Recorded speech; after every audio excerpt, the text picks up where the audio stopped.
One of the things I like about playing in this format is that I can talk a little bit about how I wrote some of the songs. And this lick right here came to me when I first got to Chicago back in the 1980s to sign with Alligator Records. And the band and I pretty much moved to Chicago at the time to be around the music and around the record label and all the gigs that were around at the time up there.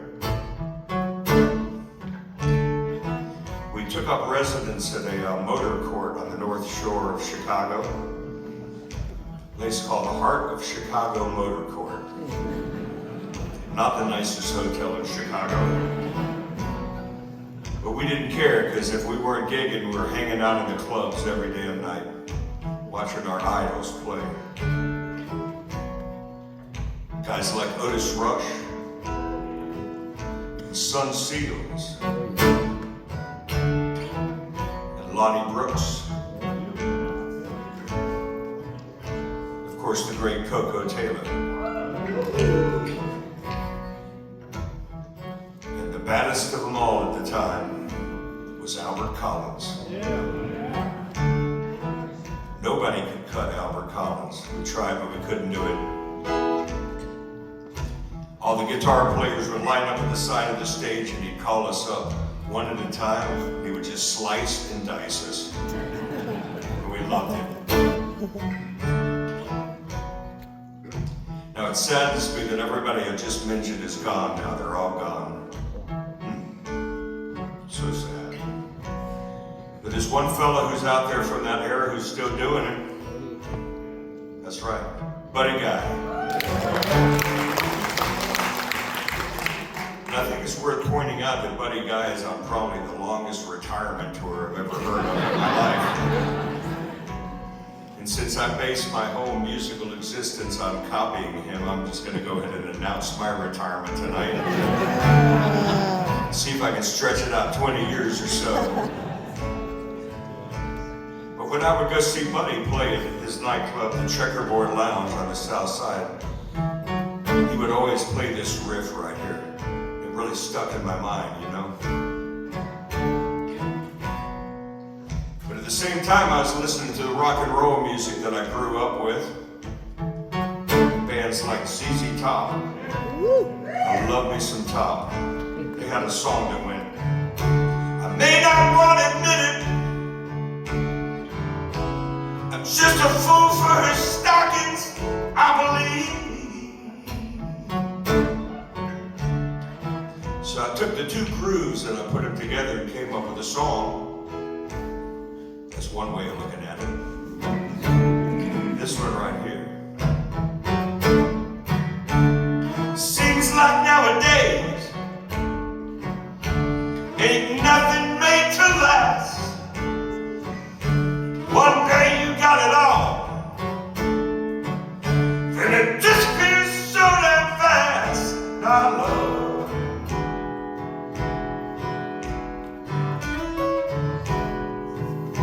Well, it's on and off again.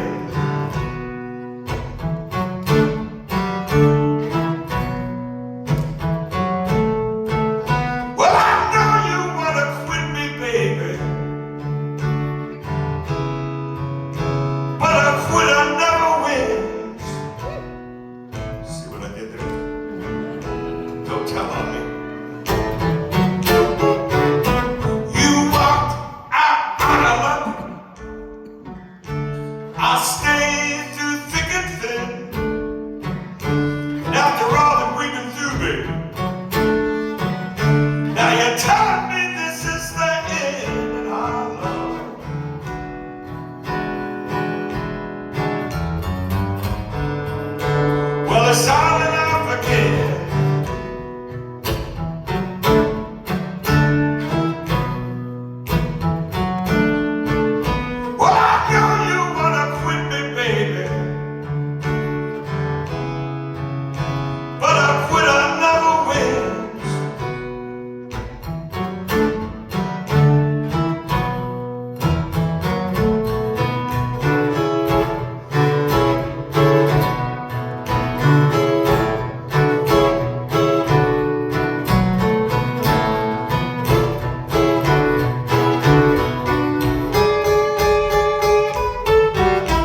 which came out in 1994, 32 years ago.